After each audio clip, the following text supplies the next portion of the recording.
صباح الفل على كل اخواتي ومتابعيني. صباح العسل، صباح طبق الفواكه اللي على الصبح ده والخير وبشار الخير. صباحكم كله رزق بإذن من عند رب العالمين. شايفين أجمل حاجة في الدنيا كلها أما تيجي تصحوا كده على الشكل الجميل ده والخير ده. ربنا يملى بيوتنا وبيوتكم من الخير يا رب العالمين، اللهم امين. والنهارده كمان في حاجتين اسعدوني جدا بصراحه وبسطوني. اول حاجه ان البراهمه فضل من عند الله، اخيرا اللون بتاعه بدا سبحان الله الخرج يفتح، او كان على طول تحس ان هو صباع عجوه صباع عجوه.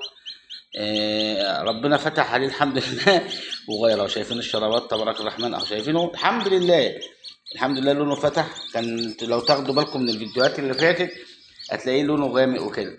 الحاجه الحلوه التانية الجميله هو ما شاء الله البطاطيط اللي على الصبح عسل دي. بصوا السكوفي الجميل ورجل سودا، حاجه تفتح النفس وحاجه جميله.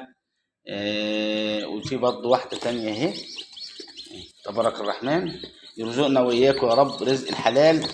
اللي يحتاج حاجة يا اخواتي، اللي محتاج اي شيء ما يترددش يبعت ويقول انا اخوكم، واحنا كلنا بنرزق من فضل الله. اللي محتاج معلومة يقول، محتاج حاجة يقول، احنا كلنا بنساعد بعض وكلنا مع بعض. يومكم كل رزق ان شاء الله. الرجاء منكم بس الاشتراك واللايك والشير، وصلوا على حبيبكم النبي صلى الله عليه وسلم.